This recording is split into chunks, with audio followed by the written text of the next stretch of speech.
Hey guys, welcome back to Paper Made Me Do It. This video is going to be another journal with me and my Hobonichi Cousin Avec. So feel free to grab your own journal, get comfy, and let's knock out a spread together. I'm going in first with a Tombow brush pen, and Wednesday being such a long word, I just decided to abbreviate at the top of the page with the brush end of the marker. We finally had a full day of sunshine after having nothing but rain the previous day, so I chose kind of a bright orangey color. Wanted this to be kind of a bright, happy spread. And then I'm going in and just loosely outlining that abbreviation with a fountain pen. Now this fountain pen was one that I purchased years ago in New York at a Kinokuniya store, and I had honestly forgotten about it and just came across it recently when I was ironically looking for another fountain pen that I've misplaced. Welcome to my life.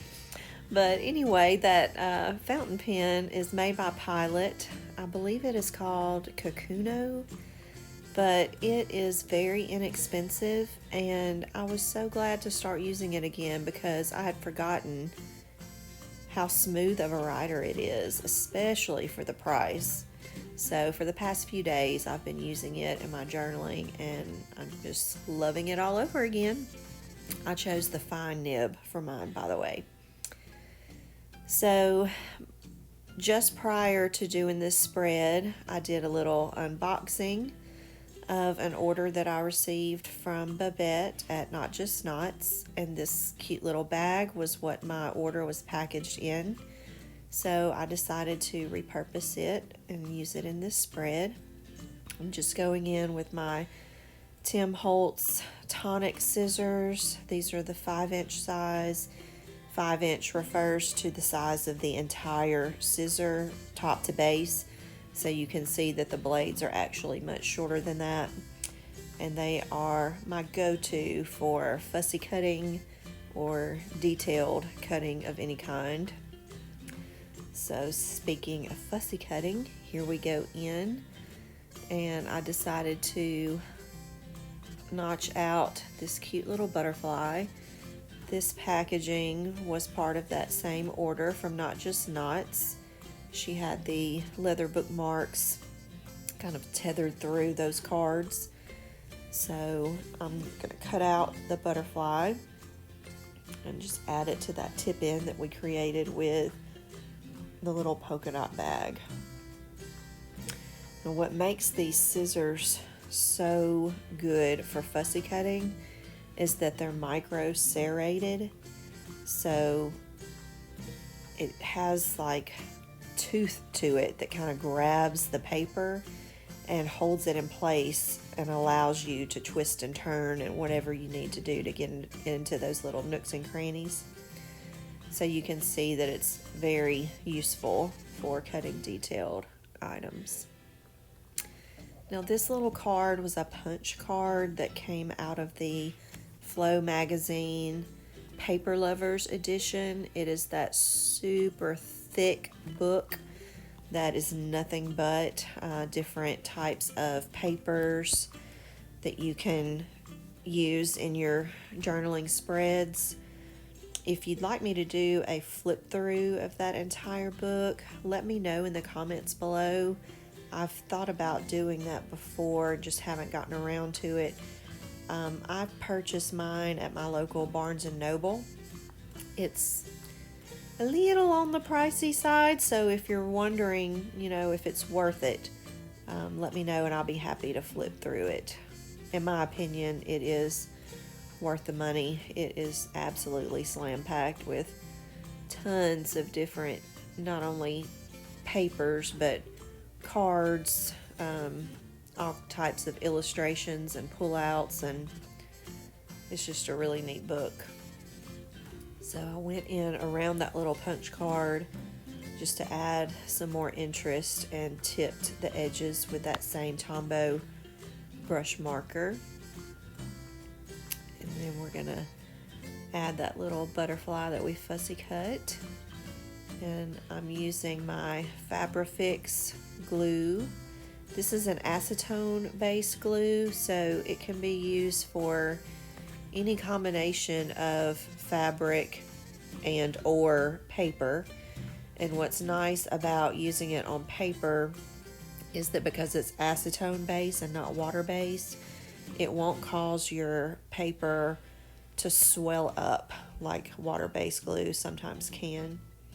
Now you can see it's a little messy right now. I had to get the Kleenex out and do a little damage control, and it's just recently started acting that way, and I'm down toward the very end of my first bottle.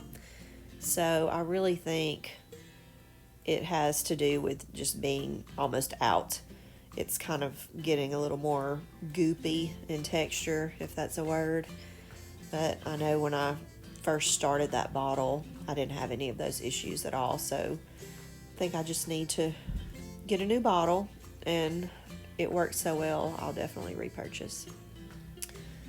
So because it was acting annoying and a little goopier than usual, I reached for some tacky glue for the remainder of the printables that I go in with. This super cute little monster guy came from a monthly printable from Courtney Diaz. She goes by Little Raven Ink on Patreon, and one of her subscription tiers includes monthly printables. So that is where this little guy came from, and he adds a little whimsy to the spread, and I also grabbed him because of the color palette. I thought he looked cute with the other orange and yellows, and it's a nice contrast against that shade of blue. So here we'll go in with a strip of washi and turn this into a tip-in. I'd initially thought about just gluing the whole thing down on the page, but that would have taken up the majority of the journaling space on the page, and I wanted to have plenty of room to write in this spread, so I decided to do a tip-in instead. Now on the back of it, it's blank in this video. What I'll likely do is go back in and print a photograph from my Polaroid zip printer and affix a photo to the back of the tip-in. I just didn't have one pre-printed when I sat down to do this spread, and let's be honest, I was just too lazy to go get it and print a photo. But I will try to do that soon. So you can see on the blank back right there, it will shortly have a photo on it. Tip-ins are a great way to add real estate to the page. So adding photos, additional handwriting or doodles without taking up your entire page. It's a quick and easy way to do it. I was just trying to lay out some other printables, and those little greenery with the berries gave me more of a Christmas vibe, so I just put them to the side, and I'll use them in another spread later this month. Now this little floral printable that I'm gluing in now also came from Patreon, and I just discovered this girl a couple days ago. Apparently I've been living under a rock.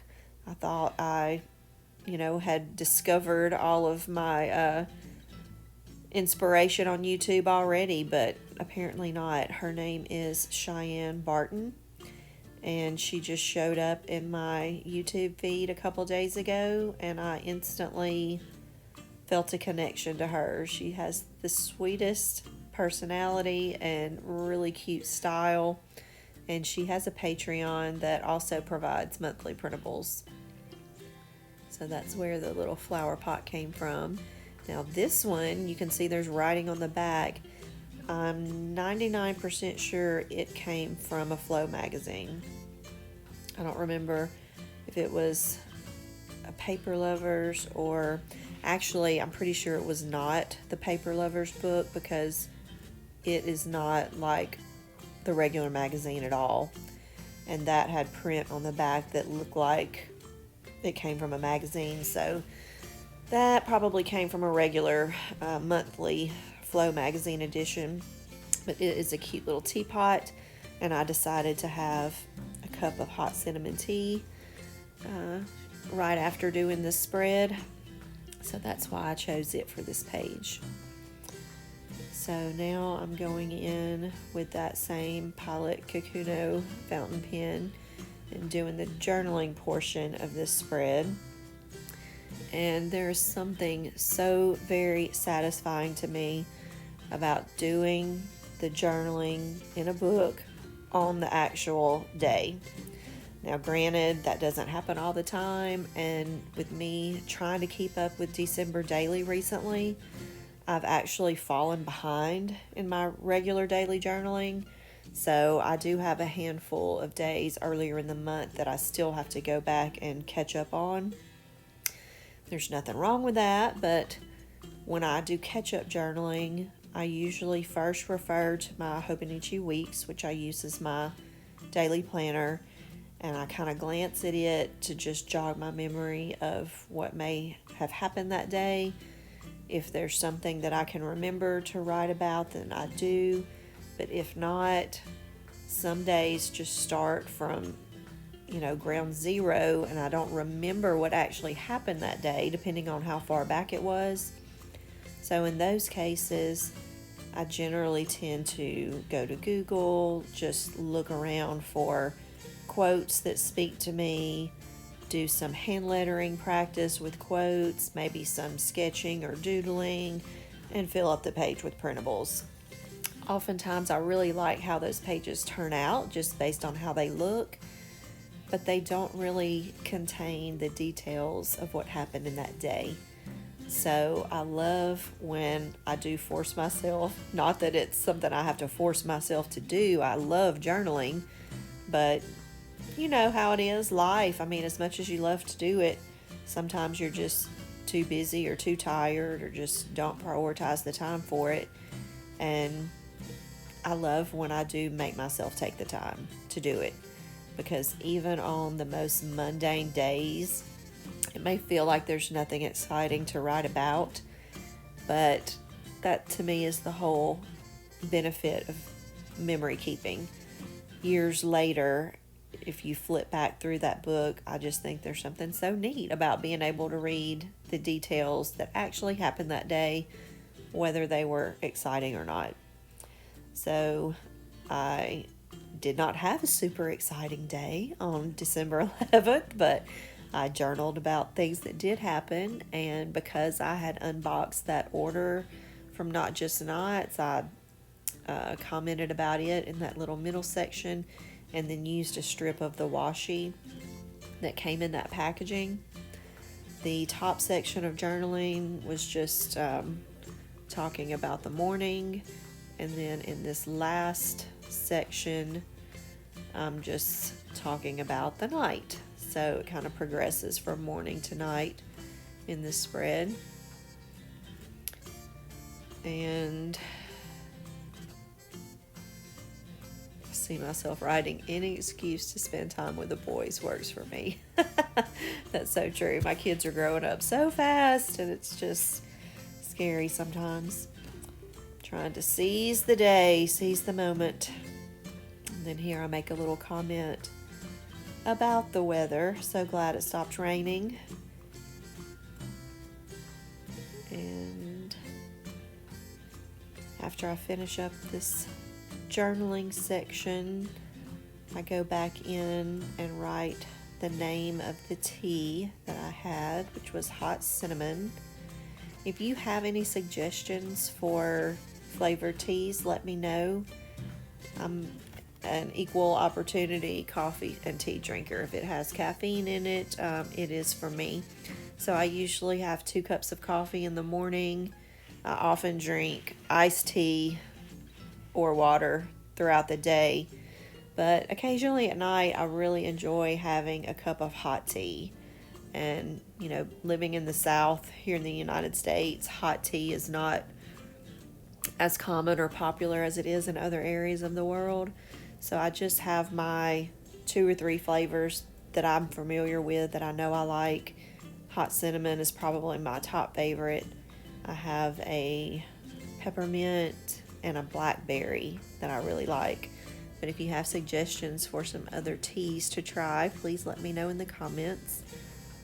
I'll be open to trying something new. And so after I finished the journaling part, I just went in and did some very messy little doodles of flowers to kind of tie the page together.